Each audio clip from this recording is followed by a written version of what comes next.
Welcome to JHart Modelworks. With the engine bay all wrapped up, we're moving on to the chassis and suspension. Welcome to my workbench. Let's get started. Typical day in the life of a modeler, we start off cutting parts off the sprue and cleaning them up.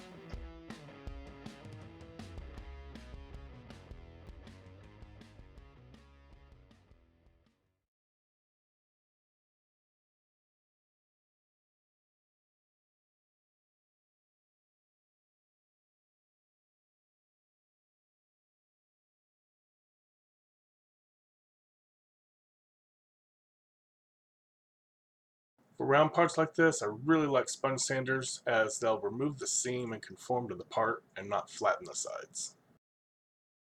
This front crossmember has some really deep sinks in it. We're going to fill this with a bit of super glue, then hit it with some activator to instantly cure it, and then we'll sand it smooth.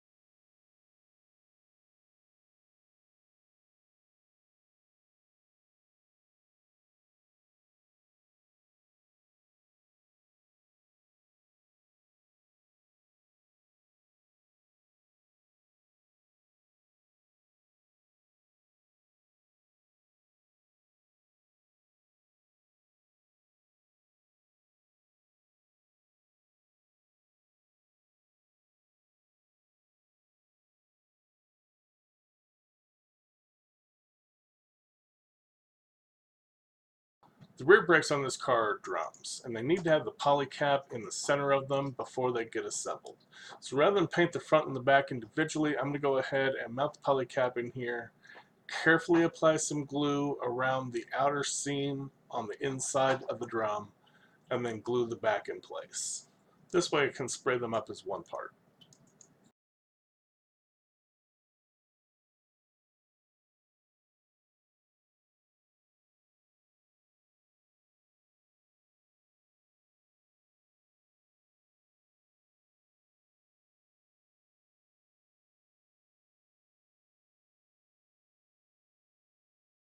All the parts are base painted, but I'm going to do a little bit of detail painting starting with these springs. I'm going to hit these with some Vallejo medium yellow and my mechanical pencil. It's a little hard to get to these, especially where Tamiya put the ejector pin. I thought about rebuilding them, but the ejector pin mark is on the inside, and these really don't lend themselves to cutting and rebuilding with springs, so it's not my cleanest job. We also have a couple of bolts on the rear sway bar, a couple of taps of Tamiya X11, and it looks great.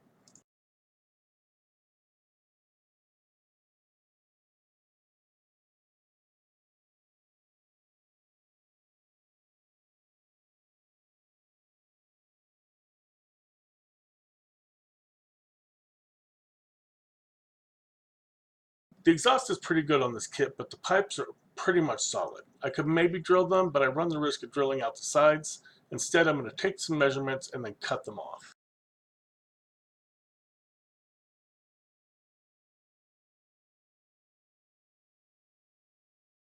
Next, I'm going to drill out the holes, stepping up through my drill bits until I get to the last bit.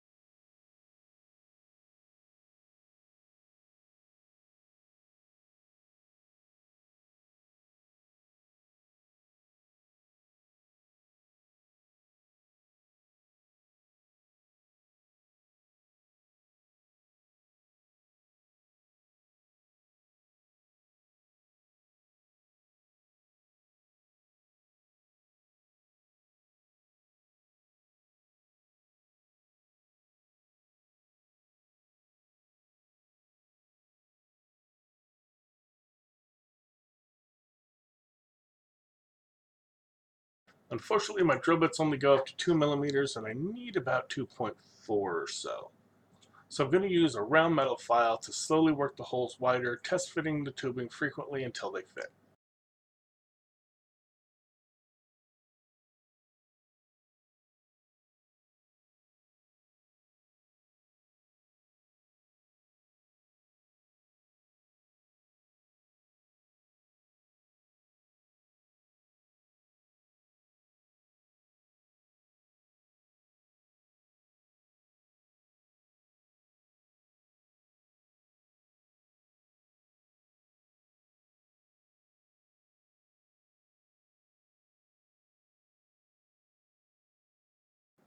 After painting the exhaust, we're going to double check our first measurement and cut a pair of new exhaust pipes from aluminum tubing.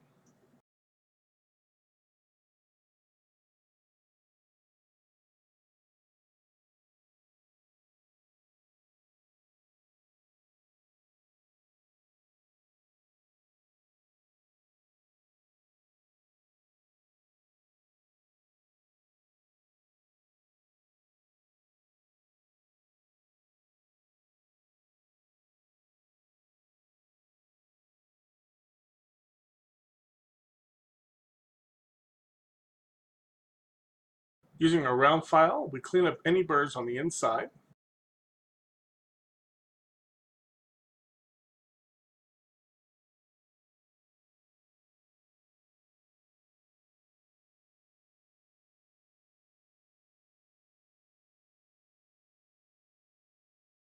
And then we mount them on a toothpick and polish them up with some sanding sponge sheet to get a bright brushed aluminum finish.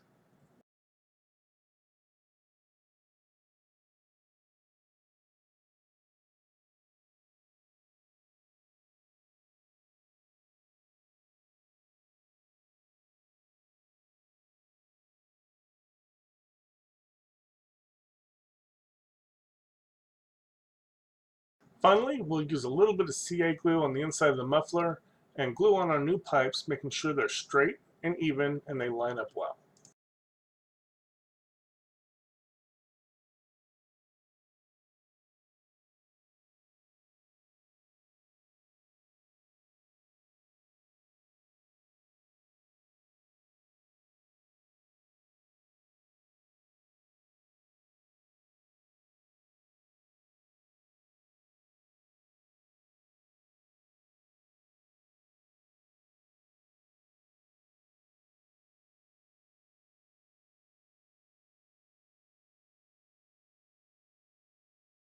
Next, we're going to work on the brakes.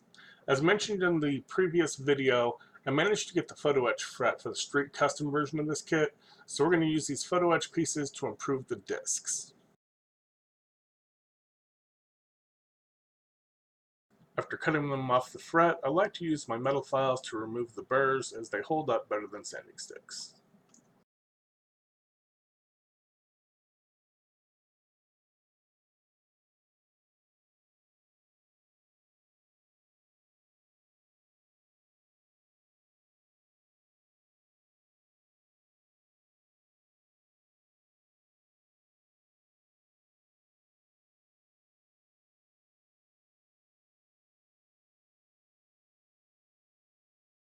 Now we're going to mount the discs on a grinding wheel and with some double-sided tape and put them in a Dremel or a drill. It's important that we get these absolutely centered. The grinds from brakes are perfectly circular. If your discs are off center here, the scratches will be off and it'll look really bad. Warning, be careful when using power tools. I am not responsible for any injuries you receive while following these steps or using power tools. We will now very carefully, using some 400 grit sandpaper, gently tap it against the discs while they spin to simulate the grinds caused by brake pads.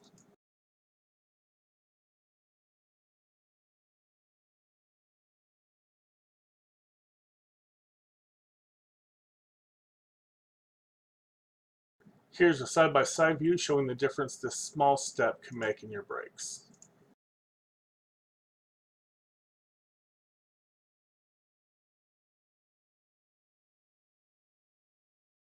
Now we add some CA glue, making sure to be out of frame so you can't see what I'm doing. Then line the discs up and press them home.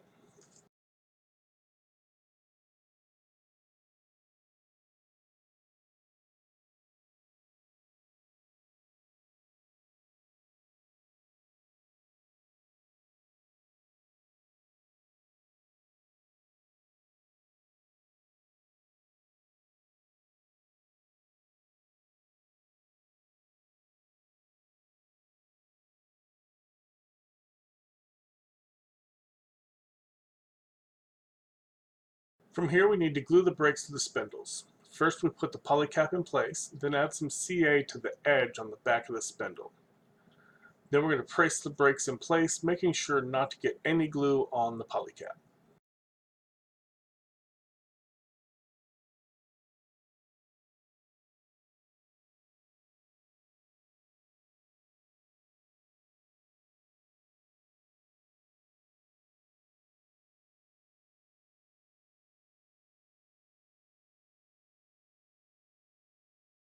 The widest section of a toothpick is about 2 millimeters, which is the same as Tamiya's wheel stud. So we'll use a cut-off toothpick to make sure the polycap can still turn.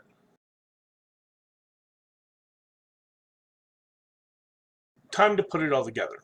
All these pieces except the exhaust are listed in the instructions as semi-gloss black.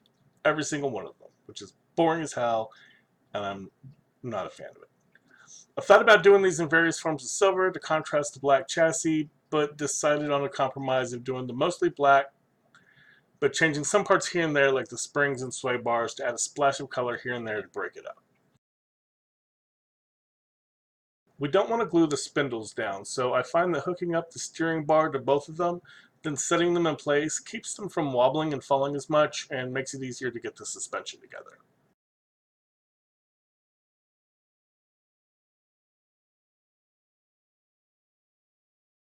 This piece is kind of tricky to get on right. You have 4 locating points, 2 of which are on the end of these flexible, flimsy arms, and then 2 locating points on the spindles that need to line up but not be glued.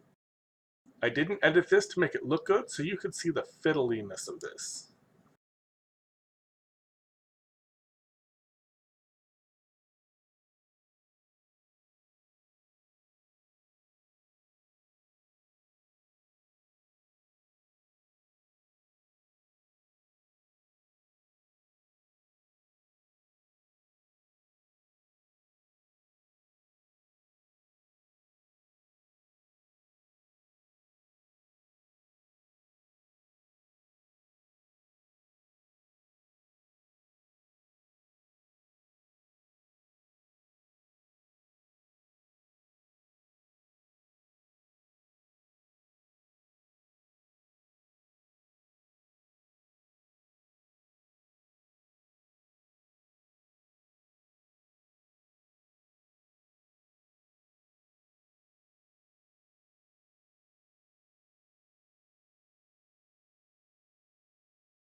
I finally managed to get one of the back corners in place and the spindle in place, then moved to the other side to get it lined up and pressed in.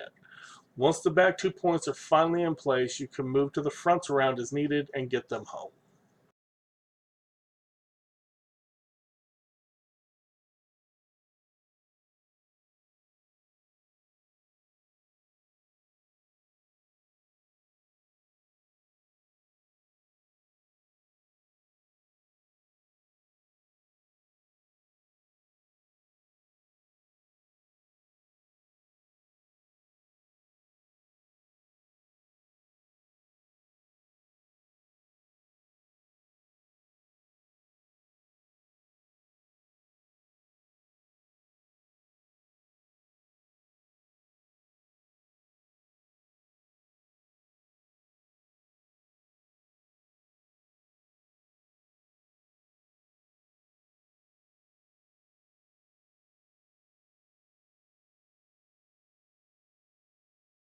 Moving to the back, we start with the rear axle.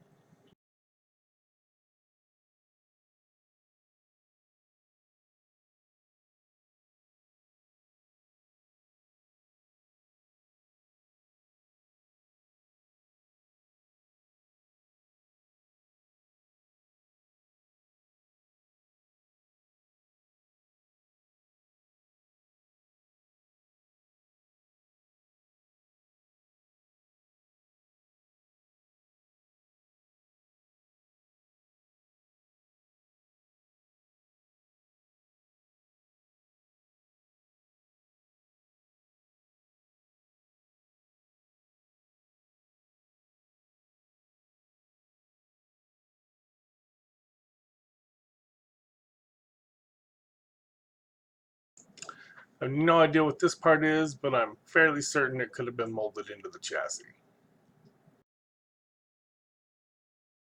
Now for these rear shocks, I'm not going to glue these in place onto the chassis. I'm just going to set them in place, and then I will glue on the cross member. This way I can maneuver the shocks and get them where I want them.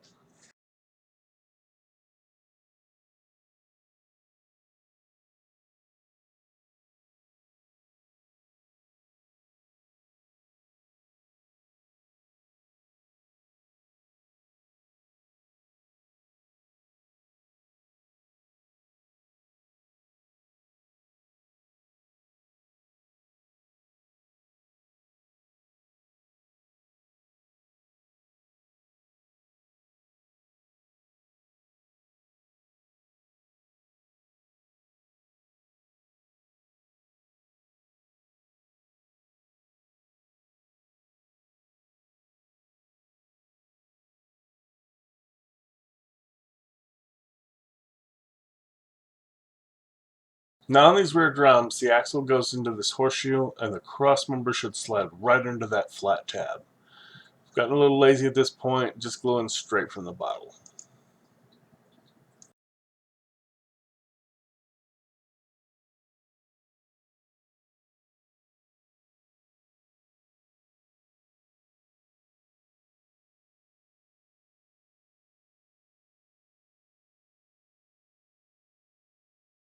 Before we can glue on the rear sway bar, we need to put the exhaust in. Just a bit of glue on all the locating points, and then we press it home.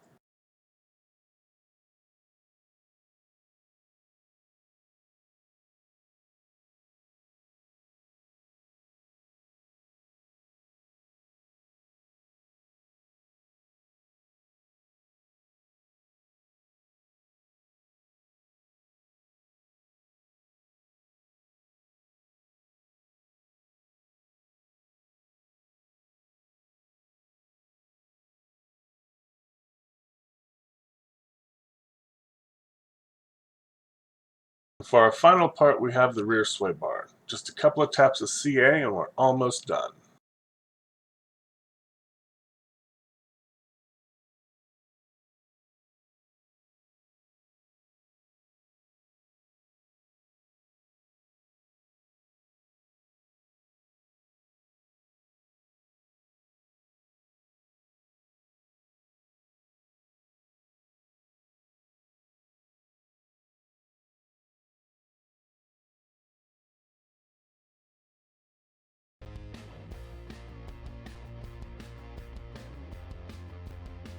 Just a couple of more bolts to touch up with some X11 and it's all finished.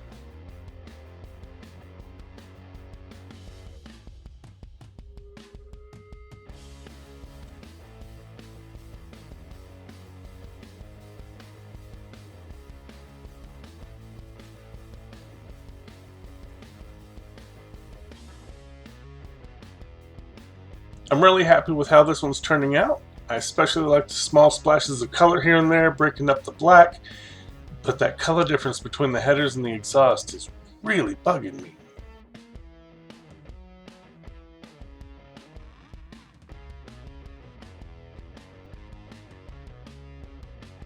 So after a bit of creative masking and very delicate spraying, I darkened the outlet sepia up on the headers to match it up better, and now I'm a lot happier.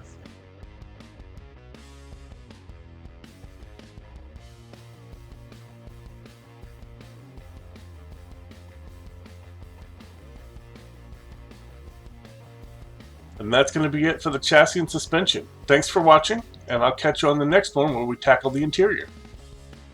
If you enjoyed the video, please hit the like button. Also feel free to leave comments, feedback, critique, or anything else in the comment section below. I enjoy interacting with all my viewers in the comment section and try to reply to all the comments I receive. If you want to catch future videos, please consider subscribing to my channel and make sure you click the bell notification icon so you can be notified when I upload new videos. As always, thank you for watching, keep modeling, and have a great day.